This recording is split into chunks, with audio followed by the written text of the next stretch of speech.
Hello friends, welcome to my channel. Rajeshwari Bharat పేరు మీద ఆస్తి రాయాలనుకుంటుందని తెలిసి భరత్ని చంపాలని చూసిన పల్లవి భరత్ని కాపాడి పల్లవికి దిమ్మ తిరిగే షాక్ ఇచ్చిన రాజేశ్వరి. అసలు ఏం జరగబోతుంది తెలుసుకోవాలి అంటే ఈ వీడియోని చివరి వరకు చూడండి. ఈ వీడియోలో ట్విస్ట్ అయితే అదిరిపోతుంది, అందుకే చివరి వరకు చూడండి. ఇక వీడియోలోకి వెళ్ళినట్లయితే రాజేశ్వరి అయితే భరత్ని తన వైపుకు తిప్పుకోవడం కోసం శతవిధాల ప్రయత్నం చేస్తూ ఉంటుంది. ఆఫీస్లో భరత్కి జాబ్ ఇవ్వడమే కాకుండా భరత్ ఆఫీస్కి రావడం కోసం కార్ను కూడా ఇంటికే పంపిస్తుంది. అది చూసి ఇక భరత్, మీనాక్షి, ప్రణతిలైతే చాలా మురిసిపోతూ ఉంటారు. ఇక భరత్, అమ్మ చూసావా నేను ఎంత ఎదిగిపోయాను, నా కోసం కార్ కూడా ఇంటికే వచ్చింది అని అంటూ ఉంటే, అవును నాన్న, నేనే నమ్మలేకపోతున్నాను అని మీనాక్షి కూడా సంతోషపడుతూ ఉంటుంది. ఇక చక్రధర్ మాత్రం ఇదంతా చూసి ఆలోచిస్తూ ఉంటాడు. మీకెవ్వరికి రాజేశ్వరి ప్లాన్ అర్థం అవ్వడం లేదు. భరత్ని ఎలాగైనా తన గుప్పిట్లో ఉంచుకోవడం కోసమే రాజేశ్వరి ఇదంతా చేస్తుంది. అది భరత్కి ఎప్పుడు అర్థమవుతుందో ఏంటో అని చక్రధర్ అయితే అనుకుంటూ ఉంటాడు. ఇక భరత్, అమ్మ నేను మొదటి రోజు ఆఫీస్కి వెళ్తున్నాను, నన్ను ఆశీర్వదించు అని మీనాక్షి దగ్గర ఆశీర్వాదం తీసుకొని మీనాక్షి, ప్రణతిలకి బాయ్ చెప్పి కార్లో ఆఫీస్కి వెళ్తారు. అది చూసి మీనాక్షి, ప్రణతి అయితే చాలా సంతోషపడుతూ ఉంటారు. అప్పుడే మీనాక్షి చక్రధర్తో, ఏంటండి భరత్ ఎంత ఎదిగిపోయాడో చూసారా అని అంటూ ఉంటే, ఇక చక్రధర్ అయితే ఆలోచిస్తూ ఉంటాడు మనసులో. లేదు మీనాక్షి, భరత్ని నీకు దూరం చేయడం కోసమే రాజేశ్వరి ఇదంతా చేస్తుంది, నీకు ఆ విషయం చెప్పలేను అని చక్రధర్ అయితే, ఏం లేదు మీనాక్షి అని అక్కడి నుండి వెళ్ళిపోతాడు. ఇక మరో పక్క ఉదయం అవుతుంది. ఉదయం కాగానే శ్రీకర్ నిద్రలేచి తన పక్కనే ఉండాల్సిన శ్రేయ కోసం చూస్తూ ఉంటాడు. శ్రేయ ఏంటి రోజు ఇంత ఉదయాన్నే నిద్ర లేవదు కదా, ఎక్కడికి వెళ్ళింది అని శ్రేయ కోసం ఇల్లంతా కూడా వెతుకుతూ ఉంటాడు. కానీ శ్రేయ ఎక్కడా కనిపించకపోయేసరికి శ్రీకర్ చాలా కంగారు పడుతూ ఉంటాడు. ఇదేంటి శ్రేయ ఇంత పొద్దున్నే ఎక్కడికి వెళ్ళింది అని అవని దగ్గరికి, పార్వతి దగ్గరికి, పల్లవి దగ్గరికి వెళ్ళి శ్రేయ కోసం అడుగుతూ ఉంటాడు. కానీ శ్రేయ ఇంట్లో ఎక్కడా కనిపించకపోయేసరికి అందరూ కూడా చాలా కంగారు పడుతూ ఉంటారు. ఇక పార్వతి, ఏంట్రా ఇంత ఉదయాన్నే శ్రేయ మనకి చెప్పకుండా ఎక్కడికి వెళ్తుంది అని అంటూ ఉంటే, అదే నాకు అర్థం కావట్లేదమ్మా, శ్రేయ రోజు చాలా లేట్గా నిద్రలేస్తుంది, కానీ ఈరోజు నేను లేచేసరికే ఇంట్లో కనిపించలేదు అని అంటూ ఉంటే, ఈ కవని ఒక్కసారి శ్రేయకి ఫోన్ చేయి శ్రీకర్ అని అనగానే శ్రీకర్ శ్రేయకి ఫోన్ చేస్తాడు. ఇక శ్రేయ ఫోన్ లిఫ్ట్ చేయగానే శ్రీకర్ చాలా కంగారు పడుతూ, శ్రేయ ఎక్కడికి వెళ్ళిపోయావు అని అంటూ ఉంటే, నాకు ఆ ఇంట్లో ఎలాంటి విలువ లేదు శ్రీకర్, అందుకే నాకు విలువ లేని చోట ఉండలేను, నేను ఆ ఇంట్లో నుండి వెళ్ళిపోయాను అని చెప్పగానే ఇక శ్రీకర్, అవని, పార్వతి ఇంట్లో వాళ్ళంతా కూడా షాక్ అయిపోతారు. ఇక శ్రీకర్, శ్రేయ ఏం చేస్తున్నావో నీకైనా అర్థమవుతుందా అని అంటూ ఉంటే, నాకు అర్థమవుతుంది శ్రీకర్, నువ్వే అర్థం చేసుకోవడం లేదు, నా గురించి కానీ మనకి పుట్టబోయే బిడ్డ గురించి కానీ నువ్వు ఆలోచించడం లేదు, అందుకే నేను వెళ్ళిపోయాను అని శ్రేయ అంటూ ఉంటే, ఇక శ్రీకర్, అది కాదు శ్రేయ అని బ్రతిమలాడుతూ ఉంటాడు. ఇక శ్రేయ వెంటనే ఫోన్ కట్ చేస్తుంది. అది చూసి అందరూ కూడా చాలా కంగారు పడుతూ ఉంటారు. ఇక అప్పుడే పార్వతి, ఏంట్రా శ్రేయ ఇలా చేసిందేంటి అని అంటూ ఉంటే, ఇక శ్రీకర్, శ్రేయ రోజు రోజుకి మరీ మొండిగా తయారవుతుందమ్మా, ఇంట్లో ఏ చిన్న గొడవ జరిగినా కూడా మనం ఇంట్లో నుండి వెళ్ళిపోదామని నన్ను బెదిరించేది, రాత్రి కూడా మా ఇద్దరి మధ్య అదే విషయంలో గొడవ జరిగింది, నేను ఎంత నచ్చజెప్పాలని చూసినా శ్రేయ వినిపించుకోలేదు, చివరికి తన ఇంట్లో నుండి వెళ్ళిపోయింది అని శ్రీకర్ అంటూ ఉంటే ఇక అవని, అక్షయ్, కమల్ అందరూ కూడా షాక్ అయిపోయి చూస్తూ ఉంటారు. ఇక పల్లవి అయితే చాలా సంబరపడిపోతూ ఉంటుంది. ఆ శ్రేయ ఇంట్లో నుండి వెళ్ళిపోయింది, సగం దరిద్రం పోయింది.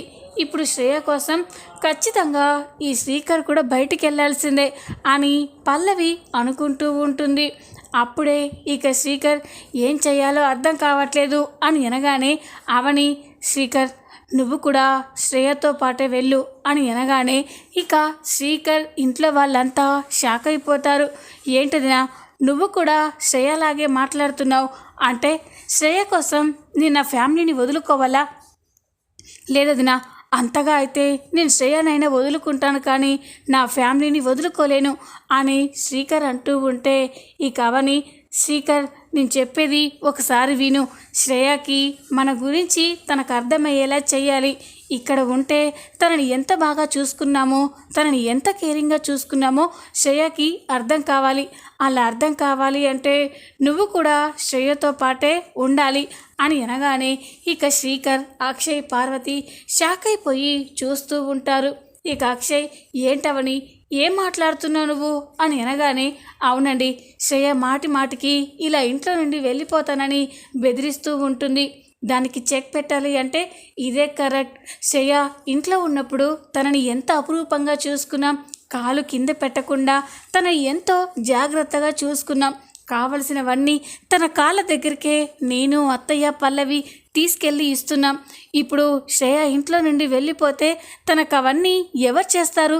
అప్పుడు శ్రేయకి మేమేంటో, ఈ ఇల్లు ఏంటో అర్థమవుతుంది. ఖచ్చితంగా మళ్ళీ తిరిగి మన ఇంటికే వస్తుంది అని అవని చెప్తూ ఉంటే అందరూ కూడా చూస్తూ ఉండిపోతారు. అప్పుడే ఇక కమల్, అవును దినా, నువ్వు చెప్పింది కూడా నిజమే. శ్రేయ వదినకి బుద్ధి రావాలి అంటే అలాగే చేయాలి. శ్రీకర్ అన్నయ్య, నువ్వు శ్రేయ వదినతో పాటే ఉండు అని అనగానే, అది కాదురా అని అంటూ ఉంటే అక్షయ్ కూడా, అవును శ్రీకర్, మళ్ళీ ఇలాంటి పరిస్థితి రాకుండా ఉండాలి అంటే నువ్వు శ్రేయతోనే ఉండాలి. నువ్వు ఎన్ని రోజులు ఉంటావురా? మా అంటే శ్రేయ ఓ వారం రోజులు ఉంటుంది, అంతకంటే ఎక్కువ బయట ఉండలేదు. ఆ వారం రోజులు నువ్వు ఎప్పట్లాగానే సైడ్ దగ్గరికి వర్క్ చేయడానికి రా అని అక్షయ్ చెప్పగానే ఇక శ్రీకర్ కూడా ఆలోచించి, సరే అన్నయ్య అని శ్రీకర్ శ్రేయ కోసమే ఇంట్లో నుండి వెళ్ళిపోతాడు. ఇక ఇదంతా చూసి పల్లవి అయితే చాలా సంబరపడిపోతూ ఉంటుంది. ఈ శ్రీకర్ ఇంట్లో నుండి వెళ్ళిపోయాడు, మళ్ళీ ఎట్టి పరిస్థితుల్లో శ్రీకర్ని, శ్రేయాని ఇంటికి రాకుండా చేయాలి అని పల్లవి ఆలోచిస్తూ, ముందు ఆ విషయం గురించి కాదు, మామ్ గురించి ఆలోచించాలి. మామ్ అక్కడ ఎంత బాధపడుతుందో ఏంటో అని వెంటనే పల్లవి రాజేశ్వరి ఫోన్కి ఫోన్ చేస్తుంది. రాజేశ్వరి మీటింగ్లో ఉండడం వల్ల ఫోన్ లిఫ్ట్ చేయదు. ఇదేంటి మామ్ నా ఫోన్ లిఫ్ట్ చేయడం లేదు, ఒకసారి అమ్మమ్మకి చేద్దాం అని భానుమతి ఫోన్కి ఫోన్ చేస్తుంది. ఇక భానుమతి పల్లవి ఫోన్ చేస్తుంది అని ఫోన్ లిఫ్ట్ చేసి, చెప్పు పల్లవి అని అంటుంది. ఇక పల్లవి, అమ్మమ్మ మామ్ ఎక్కడా? నేను ఎన్నిసార్లు ఫోన్ చేసినా లిఫ్ట్ చేయడం లేదు, మామ్ ఇంట్లో లేదా అని అనగానే, మీ అమ్మ ఇంట్లో ఎక్కడుంటుందే, కొత్తగా వ్యాపారాలని, బిజినెస్ అని నెత్తికెత్తుకుంది కదా అని అనగానే పల్లవి షాక్ అయిపోతుంది. ఏంటమ్మమ్మ ఏమంటున్నావు నువ్వు అని అనగానే, అవునే మీ అమ్మ ఆఫీస్కి వెళ్తుంది, బిజినెస్ వ్యవహారాలన్నీ మీ అమ్మే దగ్గరుండి చూసుకుంటుంది అని అనగానే పల్లవి షాక్ అయిపోతుంది. ఏంటమ్మమ్మ నువ్వు చెప్పేది, మా అమ్మేనా ఇదంతా చేసేది అని అనగానే నేను కూడా నమ్మలేకపోయానే. రాజేశ్వరిలో ఏదో కొత్త రాజేశ్వరి కనిపిస్తుంది. తను ఏ విషయం గురించి బాధపడడం లేదు, ఏదో సాధించాలని తపనతో కనిపిస్తుంది అని అనగానే ఇక పల్లవి అయితే ఆలోచిస్తూ ఉంటుంది. సరే అమ్మమ్మ, నేను మామ్ని ఆఫీస్కి వెళ్ళి మీట్ అవుతాను అని ఫోన్ కట్ చేసి పల్లవి ఆలోచిస్తూ ఉంటుంది. మామ్ ఆఫీస్కి వెళ్ళడం ఏంటి, అసలు ఏం జరుగుతుంది అని పల్లవి అయితే రాజేశ్వరిని కలవడం కోసం రాజేశ్వరి ఆఫీస్ దగ్గరికే వెళ్తుంది.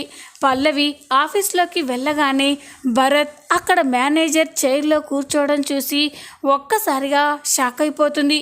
ఇదేంటి, వీడు మా ఆఫీస్లో ఏం చేస్తున్నాడు, అని కోపంగా భరత్ దగ్గరికి వెళ్ళి, హే ఏంట్రా నువ్వు ఇక్కడున్నావేంటి? ఇది మా ఆఫీస్లో నీకేంటి పని? మర్యాదగా ఇక్కడ నుండి వెళ్ళు అని పల్లవి అంటూ ఉంటే, ఇక భరత్ అది కాదక్క నేను చెప్పేది విను అని అనగానే, ఎవర్రా నీకు అక్క?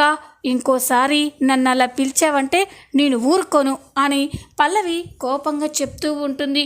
ఇక అక్కడే ఉన్న వాచ్మెన్ అని పిలవగానే వాచ్మెన్ అక్కడికి వస్తాడు. ఏంటి మేడం అని అనగానే, ఇతన్ని ఆఫీస్లోకి ఎవరు రానిచ్చారు? ముందు మెడ పట్టుకొని అతన్ని గెంటై అని అనగానే అప్పుడే రాజేశ్వరి ఎంట్రీ ఇచ్చి పల్లవి అని కోపంగా అరుస్తుంది. రాజేశ్వరి అక్కడికి రావడం చూసి పల్లవి షాక్ అయిపోయి చూస్తూ ఉంటుంది. ఏంటి ఇక్కడ గొడవ అని అనగానే పల్లవి రాజేశ్వరి దగ్గరికి వచ్చి, చూడు మామ్, ఏంటి మామ్ అసలు మన ఆఫీస్లో ఏం జరుగుతుంది? వీడికి మన ఆఫీస్లో ఏం పని అని పల్లవి కోపంగా అడగగానే రాజేశ్వరి, పల్లవి, భరత్ ఇప్పుడు మన కంపెనీ జనరల్ మేనేజర్, మన కంపెనీ మొత్తం తనే హ్యాండిల్ చేస్తున్నాడు అని అనగానే పల్లవి ఒక్కసారిగా షాక్ అయిపోతుంది. ఏంటి మామ్, నీకేమైనా పిచ్చి పట్టిందా? ఆ భరత్కి మన ఆఫీస్ వ్యవహారాలు అప్పచెప్పడం ఏంటి? నాకేం అర్థం కావట్లేదు. ఆ భరత్ ఆ మీనాక్షి కొడుకు, వాడికి మన బిజినెస్లో అప్పగించడం ఏంటి అని పల్లవి అంటూ ఉంటే, ఇక రాజేశ్వరి, చూడు పల్లవి, మీ అమ్మ ఏం చేసినా ఆలోచించి చేస్తుంది. అలాంటిది భరత్ని ఈ పోస్ట్లో ఎందుకు అపాయింట్ చేశానో అర్థం కావట్లేదా? ముందు నీకే అన్నీ తెలుస్తాయి అని అనగానే ఇక పల్లవికి ఏమీ అర్థం కాదు. లేదు మామ్, వీడు మన ఆఫీస్లో ఉండడానికి వీల్లేదు, ముందు వీడిని బయటికి పంపించు అని అనగానే, అది చెప్పడానికి నువ్వెవరు అని రాజేశ్వరి అంటుంది. రాజేశ్వరి అలా మాట్లాడేసరికి పల్లవి షాక్ అయిపోతుంది. ఏంటి మామ్, నీ కన్న కూతుర్ని పట్టుకొని నువ్వెవరు అంటున్నావా? అంటే నాకంటే ఆ మీనాక్షి కొడుకు భరత్ నీకు ఎక్కువయ్యాడా అని అనగానే, అది కాదు పల్లవి, ఇప్పుడు భరత్ ఈ ఆఫీస్ ఎంప్లాయ్, నువ్వు ఈ ఆఫీస్లో ఏం పని చేస్తున్నావని భరత్ని పంపించమని చెప్తున్నావు? లేదు, నేను భరత్ గురించి అన్నీ తెలుసుకొని ఆఫీస్లో జాబ్ ఇచ్చాను. భరత్కి చాలా మంచి టాలెంట్ ఉంది, ఆ టాలెంట్ని చూసే నేను భరత్ని ఇక్కడ పనిలో పెట్టుకున్నాను అని అనగానే ఇక పల్లవికి చాలా కోపం వస్తుంది. మామ్, చివరిసారి అడుగుతున్నాను, ఆ భరత్ని బయటికి పంపిస్తావా లేదా అని అనగానే ఇక రాజేశ్వరి, పల్లవి, నీకు నేను చివరిసారి చెప్తున్నాను, భరత్ ఎక్కడికి వెళ్ళడు, మన ఆఫీస్లోనే ఉంటాడు, కావాలంటే నువ్వు వెళ్ళిపోవచ్చు అని అనగానే పల్లవికి చాలా కోపం వస్తుంది. పట్టరాని కోపంతో ఇక అక్క నుండి చాలా ఆవేశంగా వెళ్ళిపోతుంది. పల్లవి కోపంగా వెళ్ళిపోవడంతో ఇక రాజేశ్వరి మనసులో బాధపడుతూ ఉంటుంది. నన్ను క్షమించు పల్లవి, ఆ భరత్ అన్న మీనాక్షి కుటుంబం అన్నా నీకు ఎంత కోపమో నాకు తెలుసు, కానీ నాకు నువ్వెంతో ఇప్పుడు భరత్ కూడా అంతే. మీ ఇద్దరిని నేను 2 కళ్ళలా చూసుకుంటున్నాను. ఇప్పుడు నిన్ను సంతోషంగా ఉంచాలి అంటే నా కొడుకుని దూరం చేసుకోవాలి. మెల్లగా నువ్వే నన్ను అర్థం చేసుకుంటావులేమ్మా అని రాజేశ్వరి అనుకుంటూ ఉంటుంది. ఇక రాజేశ్వరి భరత్తో, భరత్ నువ్వేమీ పట్టించుకోకుండా నీ వర్క్ చేసుకో అని అనగానే, ఓకే మేడం అని భరత్ అయితే తన పని తాను చేసుకుంటూ ఉంటాడు. కానీ భరత్కి మాత్రం ఏమీ అర్థం కాదు. ఇదేంటి, రాజేశ్వరి గారు నా కోసం పల్లవిని బాధ పెట్టడం ఏంటి, అసలు ఏం అర్థం కావట్లేదు అని అనుకుంటూ ఉంటాడు. రాజేశ్వరి తన క్యాబిన్లో కూర్చొని భరత్ గురించే ఆలోచిస్తూ ఉంటుంది. ఇంతలోనే నీలిమ రాజేశ్వరిని కలవడానికి ఆఫీస్కి వస్తుంది. నీలిమ ఆఫీస్కి వచ్చేసరికి భరత్ అక్కడే క్యాబిన్లో కూర్చొని వర్క్ చేసుకుంటూ ఉండడం చూసి నీలిమ చాలా సంతోషపడుతూ ఉంటుంది. అంటే రాజేశ్వరి అనుకున్నది చేసిందన్నమాట. తన కొడుకైన భరత్ని తన ఆఫీస్లోనే వర్క్ చేసేలా చేసింది అని నీలిమ అనుకొని ఇక రాజేశ్వరి దగ్గరికి వెళ్తుంది. నీలిమ రావడం చూసి రాజేశ్వరి చాలా సంతోషపడుతూ రా నీలిమ అని లోపలికి పిలుస్తూ ఉంటుంది. ఇక నీలిమ అక్కడ కూర్చోగానే, ఏంటి నీలిమ ఇలా వచ్చావేంటి అని అనగానే, నీతో మాట్లాడాలని వచ్చాను రాజేశ్వరి, కానీ ఇక్కడికి వచ్చాకే తెలిసింది నువ్వు అనుకున్నది సాధించేశావని అని అనగానే, ఏ విషయం గురించి మాట్లాడుతున్నావు అని అడుగుతుంది. అదే నీ కన్న కొడుకైనా భరత్ని నీ ఆఫీస్లో పనికి తీసుకొచ్చావు కదా అని అనగానే ఇక రాజేశ్వరి, అవును నీలిమ, భరత్ నా కన్న కొడుకని తెలిసినప్పటి నుండి వాడికి దూరంగా ఉండలేకపోతున్నాను. కనీసం ఈ విధంగానైనా వాడు నా కళ్ళెదురుగా ఉంటాడని నేను భరత్ని ఆఫీస్లో జనరల్ మేనేజర్గా అపాయింట్ చేశాను. అంతేకాదు, అసలు నేను ఆఫీస్కు వచ్చి చేసే పని లేదు, కేవలం నా కొడుకుని చూసుకోవడం కోసమే వస్తున్నాను అని రాజేశ్వరి అంటూ ఉంటే, నీలిమ, నాకు తెలుసు రాజేశ్వరి, తల్లి మనసు ఎలా ఉంటుందో మనకి తెలుసు కదా అని అంటూ ఉంటుంది. ఇక అప్పుడే నీలిమ, నెక్స్ట్ ప్లాన్ ఏంటి అని అనగానే, అదే అర్థం కావట్లేదు నీలిమ, ఎలాగైనా భరత్ని నా గుప్పిట్లో పెట్టుకోవాలి. అంతేకాదు, నా ప్రాణమైన పల్లవిని కూడా నేను ఎప్పటికీ వదులుకోలేను. పల్లవి, భరత్ నన్ను వదిలి వెళ్లకుండా ఏం చేయాలో అర్థం కావట్లేదు అని అనగానే ఇక నీలిమ ఆలోచిస్తూ ఉంటుంది. రాజేశ్వరి, భరత్, పల్లవి నిన్ను వదిలి వెళ్లకుండా ఉండాలి అంటే ఒకే ఒక్క దారుంది అని అనగానే, ఏంటి నీలిమ చెప్పు, నా కొడుకు నా కూతురు నాతోనే ఉంటారు అంటే నేను ఏమైనా చేస్తాను, ఎందుకైనా తెగిస్తాను అని అనగానే ఇక నీలిమ, చూడు రాజేశ్వరి, నీకున్న ఆస్తిలో నువ్వు భరత్ పేరు మీద సగం, పల్లవి పేరు మీద సగం రాసిచ్చావే అనుకో, అప్పుడు భరత్, పల్లవి దృష్టిలో నువ్వు చాలా గొప్పదానివైపోతావు.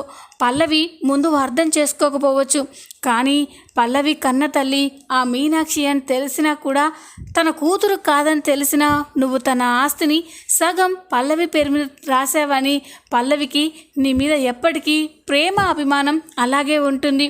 ఎలాగో భరత్ నేను బయటివానైనా కూడా నా పేరు మీద ఎన్ని ఆస్తులు రాసిందని భరత్ దృష్టిలో కూడా గొప్పగానే ఉంటావు అని అనగానే ఇక రాజేశ్వరి అయితే ఆలోచిస్తూ ఉంటుంది. అవును నీలిమ, నువ్వు చెప్పింది కూడా నిజమే, నా కొడుకు నా కూతురు నన్ను వదిలి వెళ్ళకూడదు అంటే ఇలాగే చేయాలి. రేపే నా ఆస్తిని మొత్తం నా కొడుకు నా కూతురు పేరు మీద సమానంగా రాసిస్తాను అని రాజేశ్వరి అనుకుంటూ ఉంటుంది. కాసేపటి తర్వాత రాజేశ్వరి పల్లవికి ఫోన్ చేస్తుంది. ఇక పల్లవి ఫోన్ లిఫ్ట్ చేసి, ఏంటి మామ్, ఆఫీస్కి వస్తేనేమో తిట్టావు, మళ్ళీ ఎందుకు ఫోన్ చేశావు అని అనగానే, పల్లవి, నేను చెప్పేది వినమ్మా, కోప్పడకు, నీతో ఒక ముఖ్యమైన విషయం మాట్లాడడం కోసమే ఫోన్ చేశాను అని అనగానే ఇక పల్లవి, ముఖ్యమైన విషయమా, ఏంటి మామ్ అది అని అడుగుతుంది. అప్పుడు రాజేశ్వరి, అదే పల్లవి, మీ నాన్న ఆస్తులన్నీ కూడా నా పేరు మీద రాసిచ్చారు కదా, నా పేరు మీద ఆ ఆస్తులు ఉండడం అంత మంచిది కాదమ్మా, అందుకే ఆ ఆస్తి పంపకాలు చేయాలని చూస్తున్నాను అని అనగానే ఇక పల్లవి, పంపకాలేముంది మామ్, ఆస్తికి నేనొక్కదాన్నే కదా వారసురాల్ని, ఆ ఆస్తి మొత్తం నీ కూతురైనా నాకే చెందుతుంది అని అనగానే ఇక రాజేశ్వరి, లేదమ్మా, అంత ఆస్తి నీ పేరు మీద ఉండడం కూడా మంచిది కాదు, అందుకే నేను ఒక నిర్ణయం తీసుకున్నాను అని అనగానే, ఏంటి మామ్ అది అని పల్లవి అడుగుతుంది. అదే భరత్ పేరు మీద నీ పేరు మీద సమానంగా ఆస్తి పంపకాలు చేయాలని చూస్తున్నాను అని అనగానే పల్లవి ఒక్కసారిగా షాక్ అయిపోతుంది. ఏంటి మామ్, ఏమంటున్నావు నువ్వు, ఆ భరత్ పేరు మీద నాతో పాటు ఆస్తి సమానంగా రాయడం ఏంటి అని అనగానే, అవును పల్లవి, అన్నీ ఆలోచించే ఈ నిర్ణయం తీసుకున్నాను. ఇప్పుడు మీనాక్షికి, అవనికి భరత్ అంటే ప్రాణం. అలాంటి భరత్ని మన వైపుకు తిప్పుకోవడానికి, వాళ్ళు మనకి చేసిన ద్రోహానికి పదింతలు చేయడానికి ఇదే సరైన మార్గం. మళ్ళీ ఎలాగోలా భరత్ని ఒప్పించి ఆస్తి మొత్తం మనం తీసుకుందాం అని అనగానే ఇక పల్లవి షాక్ అయిపోయి చూస్తూ ఉంటుంది. రేపు రెడీగా ఉండమ్మా అని ఇక రాజేశ్వరి ఫోన్ కట్ చేస్తుంది. పల్లవి అయితే కోపంతో రగిలిపోతూ ఉంటుంది. మామ్కి ఏమైంది, నాతో సమానంగా ఆ భరత్కి ఆస్తి రాసిస్తానంటుంది, అసలు ఏం జరుగుతుంది, లేదు, అలా జరగడానికి వీల్లేదు.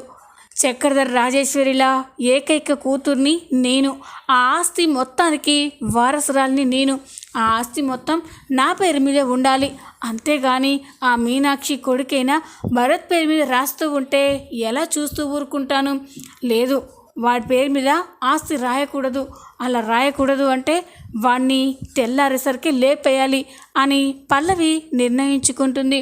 వెంటనే తనకు తెలిసిన రౌడీలకి ఫోన్ చేస్తుంది. రౌడీలకి ఫోన్ చేసి భరత్ ఫోటో పంపించి భరత్ని చంపేయాలని చెప్తుంది. ఇక రౌడీలు కూడా సరే మేడం మీరు చెప్పినట్టే చేస్తాము అని భరత్ని చంపడం కోసం భరత్ ఆఫీస్ నుండి వచ్చే దారిలోనే కాపు కాస్తూ ఉంటారు. భరత్ వస్తూ ఉంటే భరత్ కార్కి అడ్డుగా వెళ్తారు. రౌడీలు రావడం చూసి ఆ డ్రైవర్ అక్కడ నుండి పారిపోతాడు. ఇక భరత్ అయితే ఎవరు మీరంతా ఎందుకు మమ్మల్ని అడ్డుకున్నారు అని అనగానే ఇక ఆ రౌడీలు చూడు బ్రదర్ నిన్ను చంపితే మాకు బోల్డంత డబ్బు ఇస్తామని చెప్పారు, అందుకే నిన్ను చంపడం కోసం వచ్చాము. నువ్వు మాకు కోఆపరేట్ చేస్తే సింపుల్గా చంపేసి వెళ్ళిపోతాం, లేకపోతే చావు ఎంత నరకంగా ఉంటుందో మీకు తెలుస్తుంది అని అనగానే భరత్ షాక్ అయిపోతాడు. ఏయ్ పిచ్చి పట్టిందా మీకు, నన్ను చంపడం ఏంటి అని భరత్ కంగారు పడుతూ ఉంటారు.